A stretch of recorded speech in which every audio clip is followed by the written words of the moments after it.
一点资讯，官方播报：新京报消息，27日，安徽界首市任寨乡发生一起4人死亡的刑事案件。界首市任寨乡派出所的工作人员向新京报记者证实，死者系一家4口，目前案件还在调查中，尚未定性。27日上午，界首市任寨乡岳流行政村发生一起4人死亡的刑事案件。岳流行政村一位村民告诉新京报记者，死者是一家4口，其中包括一对夫妇，年龄均为30多岁，死者中还包括2名儿童，年龄较大的是女孩，还在读1年级，年龄较小的是男孩，幼儿园在读。这位村民提到，去世的这对夫妇中，丈夫常年在外打工，昨日返家，2个孩子平常由妻子刘女士照看。这位村民表示，刘女士今年38岁，在当地一家超市上班。今天早上，刘女士没去超市，有人来找她去上班，由于她家中上锁了，有人从隔壁借了梯子，从2楼窗户上看到刘女士家中有大量血迹。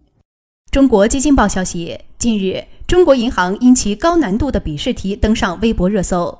有位网友发微博表示，昨天刚刚考过，居然上热搜了，整整考了4个小时。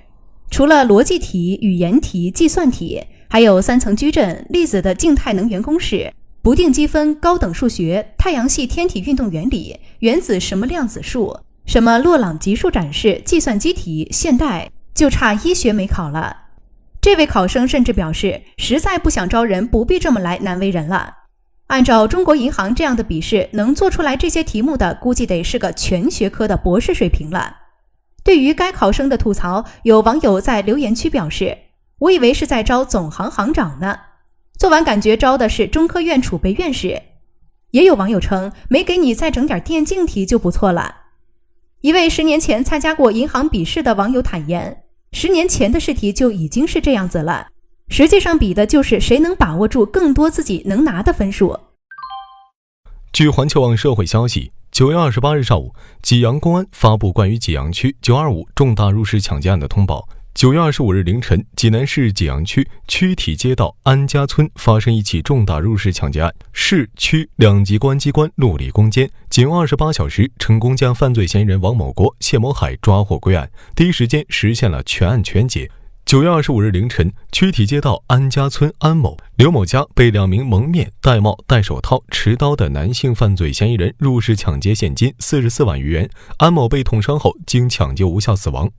央广网报道，很难想象生活环境被密密麻麻的蟑螂包围是怎样的体验。杭州徐小姐一家快崩溃了。徐小姐家购买的这套2手房100平方左右，2室1厅，装修的挺好，也能看得到钱塘江。2018年6月，徐小姐的父母入住，偶尔爬过1、2只蟑螂，但是天热起来后，每天晚上8点半到9点半，蟑螂会大片大片的涌出来，而且一年比一年严重。徐小姐和同样遭受困扰的邻居几次向到社区物业反映后，大家才知道，罪魁祸首是徐小姐家楼上的邻居徐先生家。社区工作人员介绍，他家里堆满了垃圾，也找不到人。今年5月，社区帮忙进行了大清理，共清除3卡车垃圾，垃圾费用3000多元。但现在徐先生家再度被垃圾填满。徐先生称，我现在不住在那里，也没有心思处理这些事情，你们爱怎么搞就怎么搞。社区表示，近期会联系爱卫办等相关部门，拿出方案，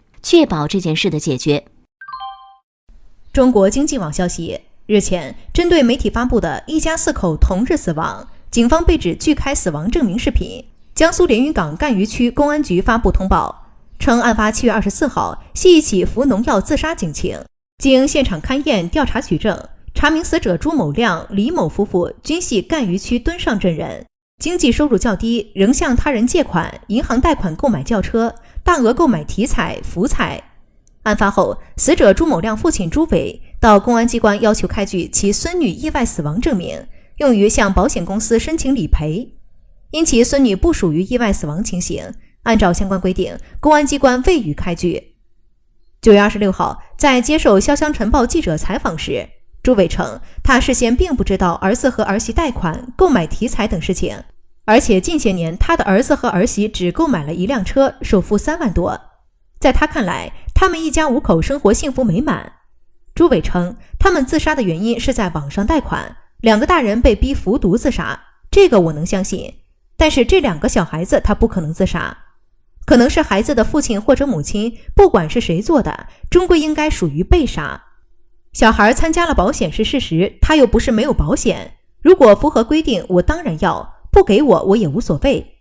朱伟还称，儿媳妇的手机从公安局拿回来之后，看了微信账单，是买彩票，怀疑是和题材有关。账单记录只留下了3天了，这3天断断续续付了好几次，几百几千，最大的一笔是1.3万。东南早报报道，42岁的王某与前妻离婚，随后与29岁的女友乔某举办婚礼。不过，乔某又离奇的在5天后与自己的前男友领了结婚证。心有不甘的王某向法院起诉，请求法院判令乔某退还各项钱款18万元。2016年，王某与乔某通过微信摇一摇认识，两人很快确立了恋爱关系。王某经常给乔某发520红包，还时常给他买东西。为了和乔某在一起，王某与妻子离婚。2018年2月，二人举办民俗婚礼，但乔某拒绝与王某登记结婚。同年8月，王某得知乔某在与自己结婚5天后，与前男友盛某领取了结婚证。法庭上，乔某辩称，他与王某举办婚礼是被逼迫的。在认识王某之前，他与前男友生了一个孩子，但未登记结婚，因为要解决孩子的上学问题才领证。法院经审理认为，王某要求乔某返还恋爱期间支付的钱财，实际是对自愿赠与行为的撤销，法院不予支持。但举行婚礼后，王某出于和乔某共同生活的目的，先后向乔某转账7.7万余元，支持退还，依法判决乔某向王某退还6.8万余元。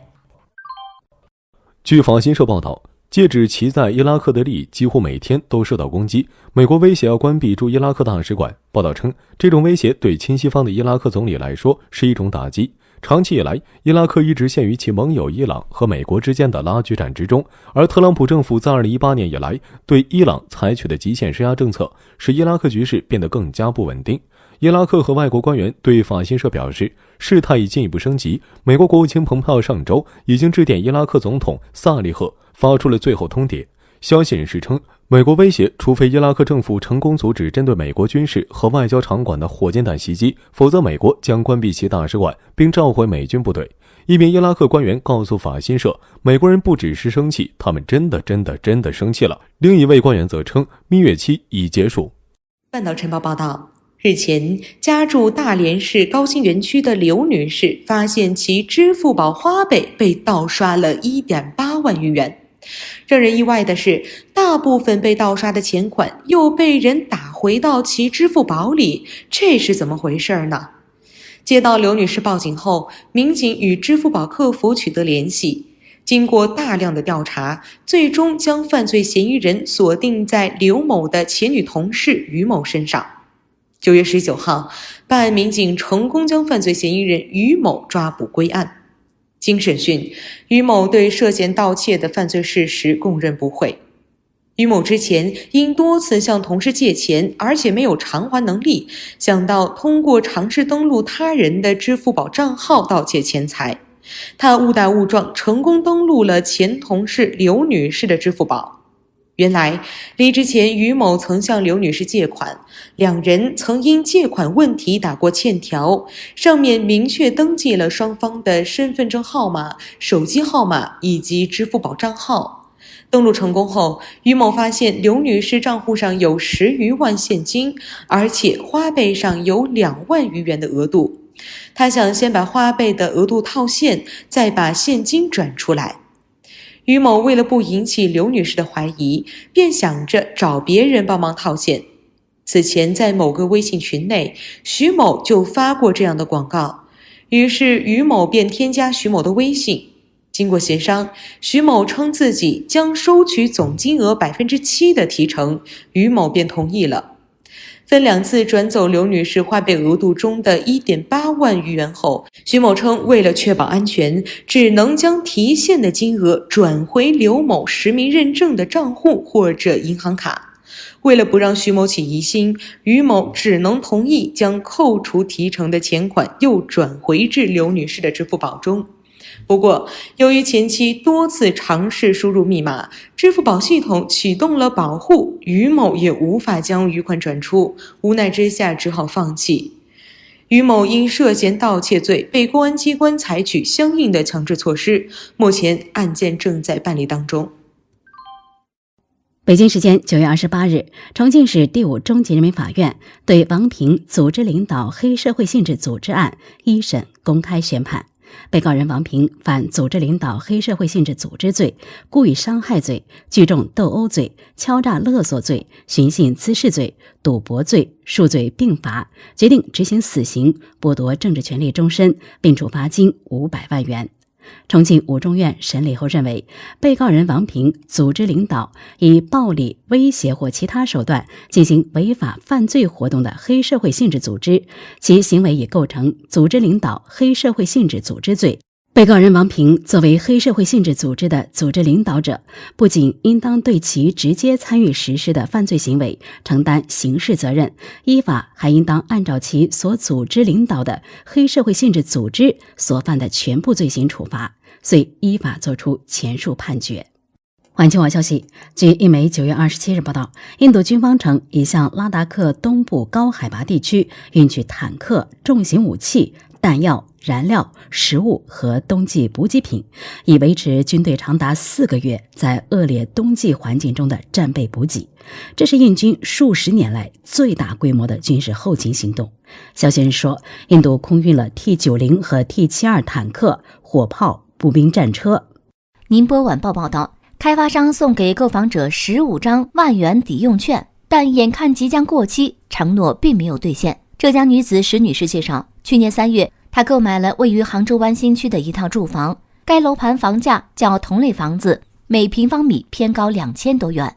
但开发商发给购房者15万元的购房抵扣券，约定在下次购买商铺或者公寓楼时可以直接使用，有效期是18个月。销售人员介绍，他们的新楼盘会尽快开盘，如果我们不想抵扣，他们可以帮助专卖折现。共有66户业主选择接受抵用券，但18个月的时间即将过去，却不见新的楼盘和商铺推出。石女士和其他业主联系当初的销售人员，得到的回应是公司政策在变，具体不知情。开发商给出了2个方案，一是对即将到期的15万元抵用券进行延期处理，在新的楼盘开盘之后90天内可继续使用；二是可用于兑换一个车位，但据业主了解，车位价格仅为6到7万元。目前，石女士和其他60多位购房者遇到的难题尚未得到解决。北京青年报消息，9月28号，外交部发言人汪文斌主持例行记者会，有记者就美国商务部对中国芯片制造企业中芯国际施加出口限制一事提问。可能你也注意到，中芯国际就此做出了回应。汪文斌回应，中方坚决反对美国政府泛化国家安全概念，违反市场经济和公平竞争的原则，违背国际的经贸规则，滥用出口管制等限制措施，无理打压中国企业，破坏正常的国际经贸秩序。中方将继续采取必要的举措，维护中国企业的正当权益。